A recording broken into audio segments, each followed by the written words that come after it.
कोई नहीं आ रहे क्या, कोई भी नहीं आ रहे अभी तो।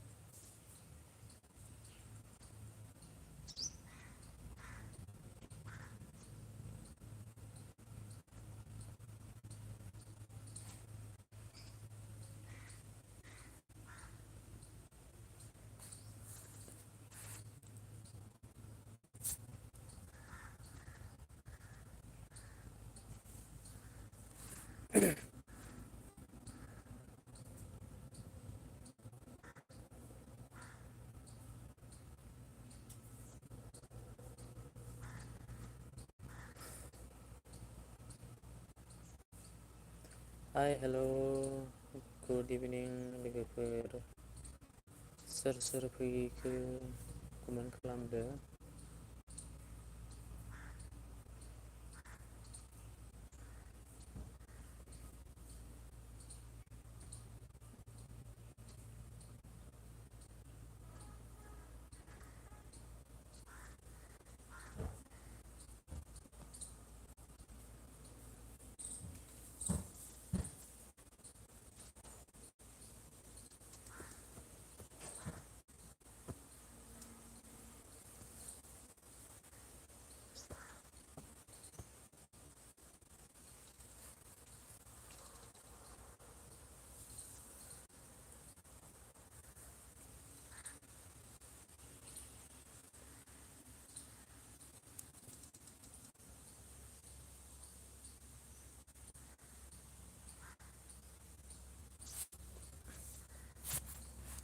सोर सोर दङ लोगोफोर?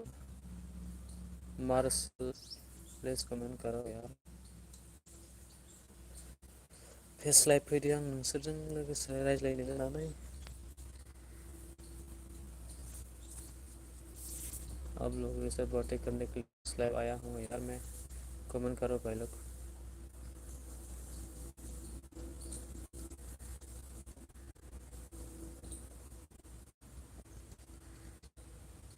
मार्शल जी कमेंट करो।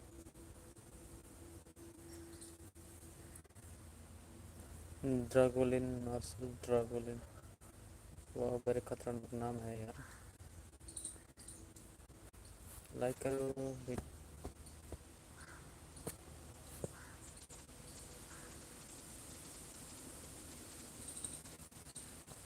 बहुत अंक कोई कमेंट नहीं करेंगे क्या?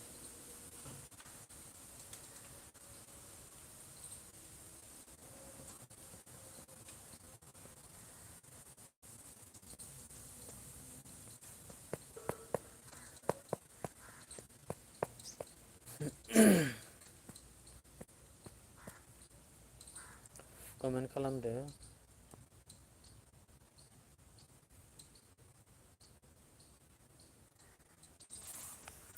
किसी ने भी कमेंट नहीं करता यार, पता नहीं मुझसे नाराज है क्यों है।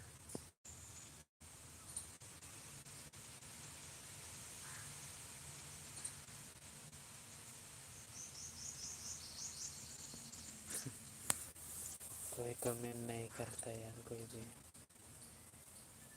अभी आ रहा है, देखो कमेंट करने वाला आएगा अभी। कौन कौन है भाई? सोर सोर दङ खालामदो।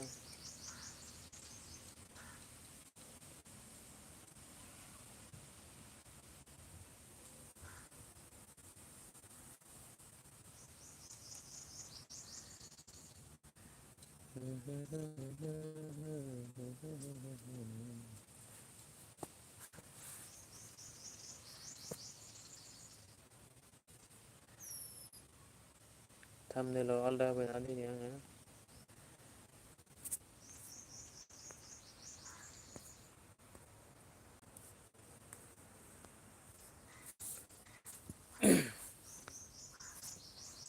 कमेन्ट खालाम लोगोफोर, कमेन्ट खालाम। बेलासि समनि दसे बरिं मोननायखाय लाइभ फैदोंमोन। नैबे टाइमाव एसे बरिं बरिं मोनदों, ओंखायनो लाइभ स्ट्रिम खालामबाय थायो आरो आं ना सम सम दसे दसे, बारा गोबाव खालामनो हायाब्लाबो।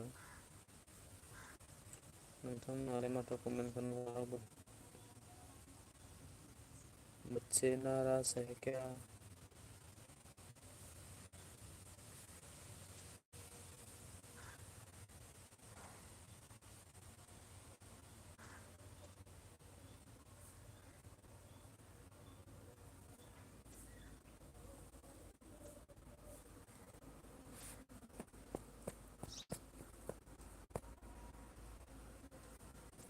मुझे नाराज नहीं तो क्या है, आप लोगों कमेंट क्यों नहीं करते हैं।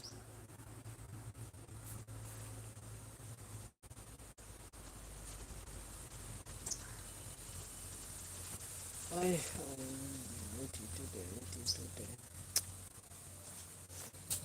Marcel, थांबाय नामा?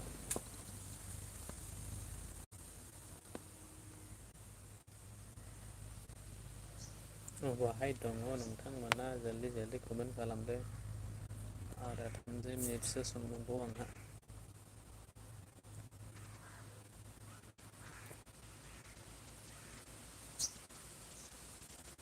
जो भी नए लोग आया है प्लीज़ यार सब्सक्राइब कर दो चैनल को और लाइक करो।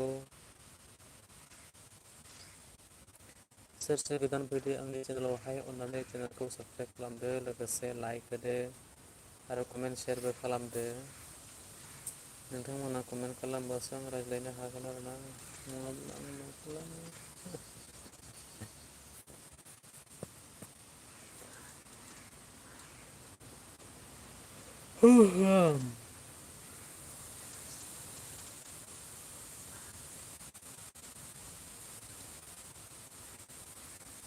बारे साइलेन्टलि ज' होबाय थायो आरो नोंथांखौ ना। ओए आया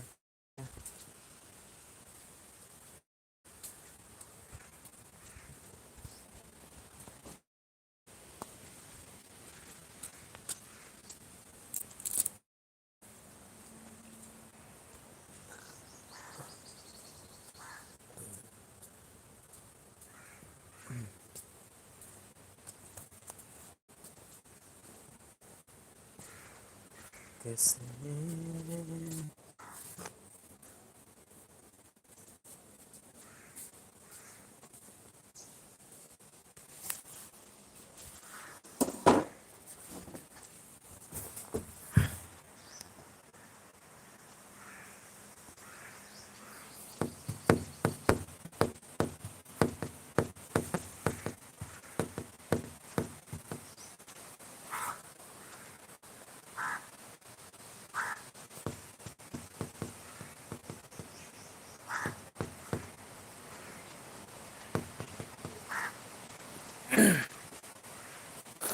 कमेन्ट खालामदो, कमेन्ट खालामदो, भिडिअखौ नायनानै लाइक होदो, चेनेलावहाय गोदानब्ला साबस्क्राइब खालामदो।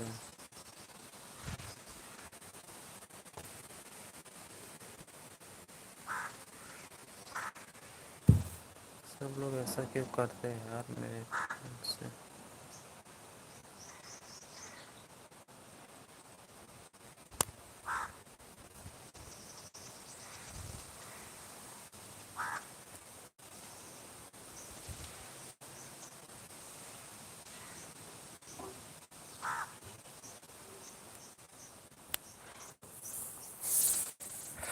कमेन्ट खालामा नामा रावबो? आंखौ गोदाव सोराव हारसिं बिब्दिनो थाहोबाय थागोन आरो नोंसोरना।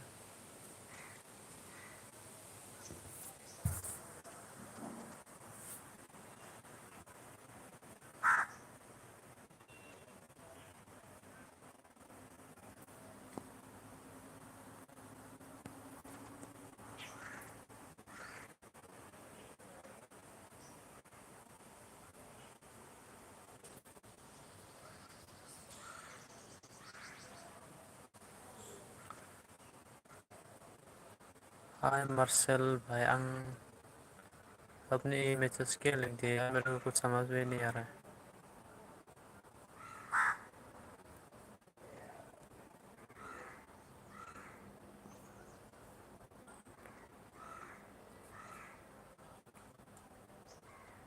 तुमने क्या मैसेज लिख दिया यार मार्शल भाई?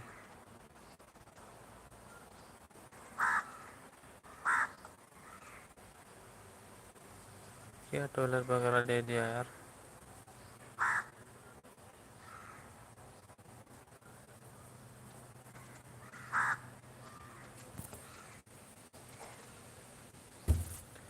कुछ अच्छा सा मैसेज करो।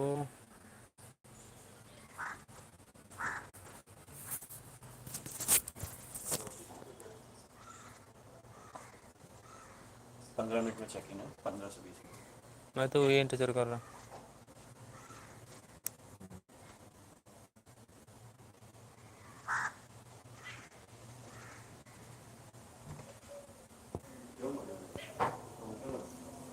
वहाँ से आगे आगे पड़े सवा चार को। हूँ।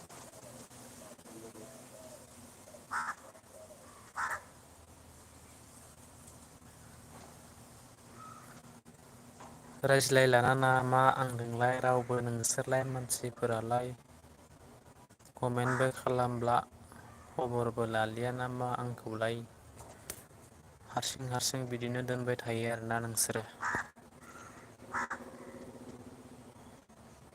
खम से खम कमेन्टथ' हरनो हायो आरोना रायज्लायनो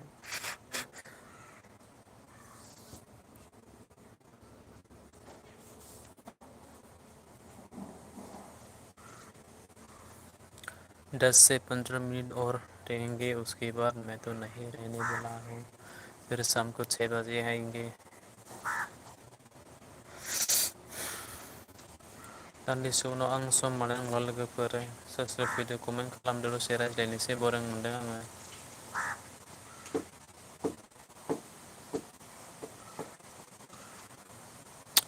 कोई जवाब नहीं देने वाला है यार मेरे को तो मुझसे बुरा क्यों है यार आप लोग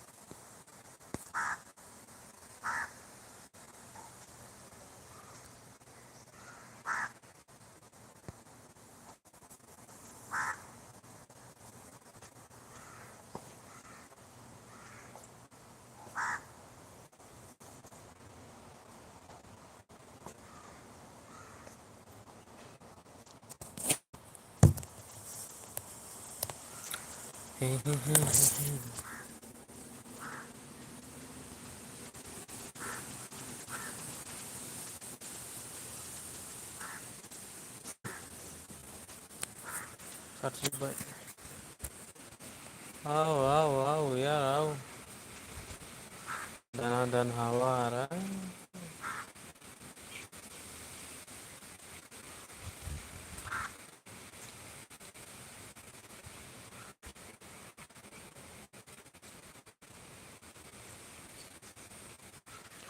कमेन्ट खालामदोलै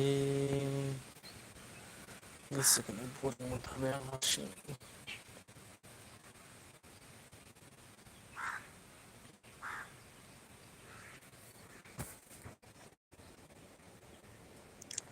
उन्दुनो ओंखारलायबायलै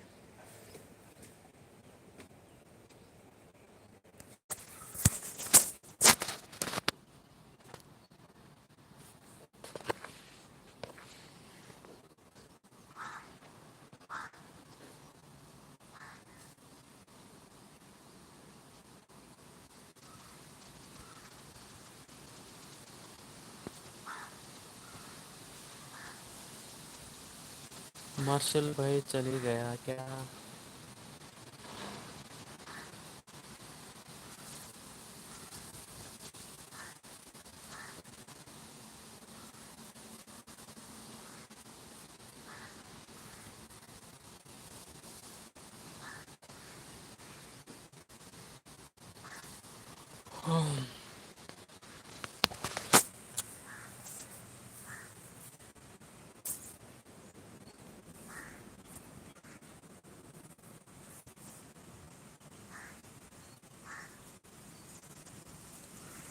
टयलेट पेपारसो दिन्थिबाय आंनो मार्शल साला आंनो टयलेट पेपारसो दिन्थिबाय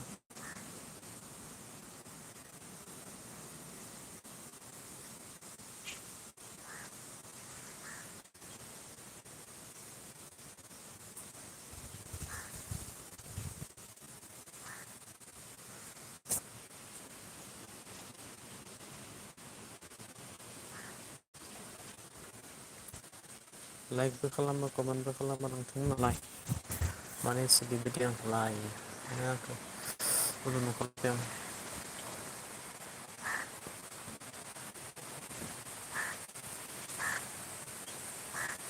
बेयो आंनि एरिया डाइनिं एरिया रेस्टुरेन्टनि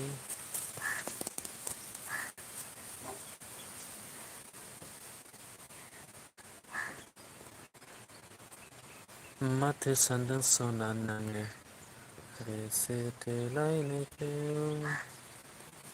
प्यार प्यार प्यार आंखौ दीवाना ओ हो हो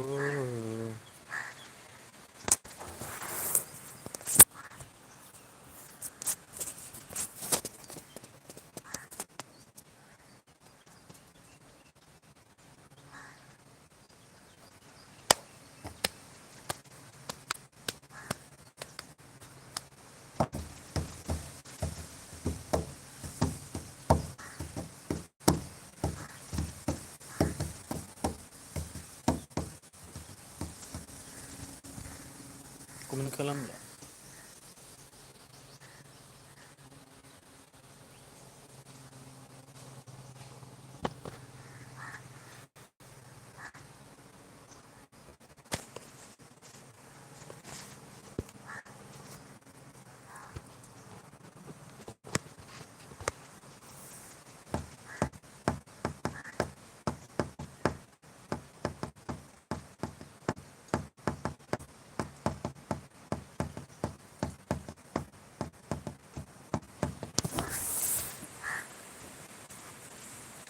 आती हूँ मैं तो जल्दी हो क्या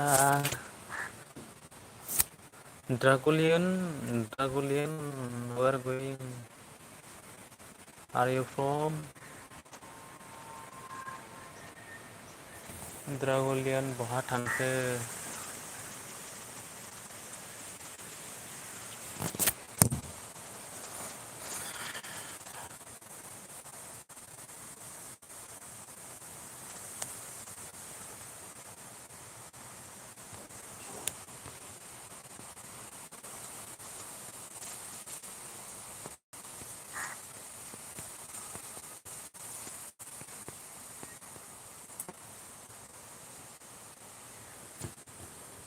मैंने जिसमें किया मैं प्यार करने लगा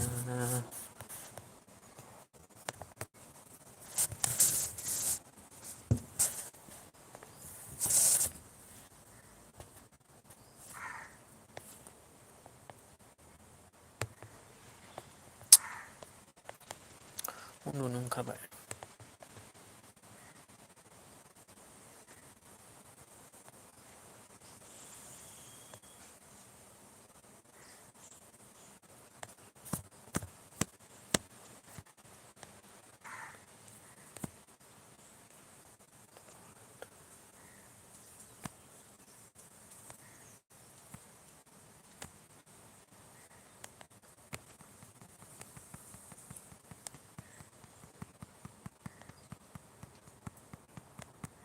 क्या कर रहा है यार तुम लोग क्या कर रहे हैं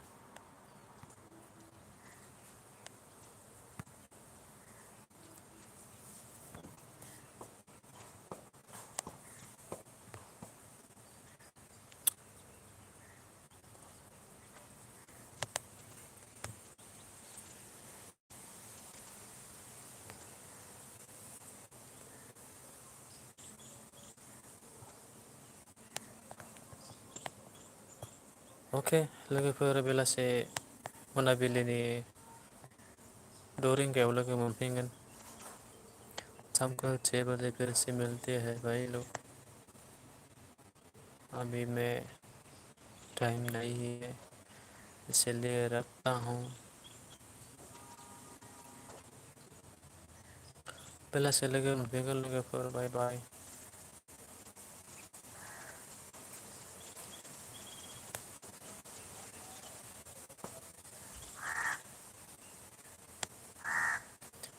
दसे दोनथ'नोसै लोगोफोर नङा होमबा दायो आं सम गैथ'लिया गाज्रि दा मोनसै नोंथांमोना कमेन्ट खालामाबा बरिं मोनो आङो बरिं मोनो कमेन्ट खालामब्लासो लाइभ खालामनो गाहाम मोनो आरोना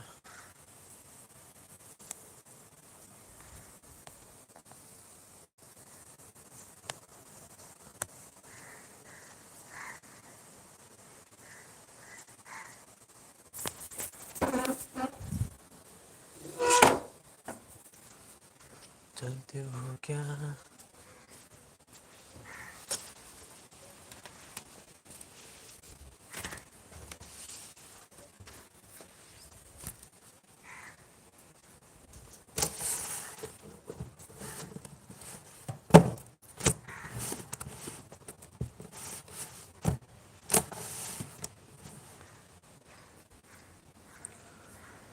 मैं प्यार करने लगा।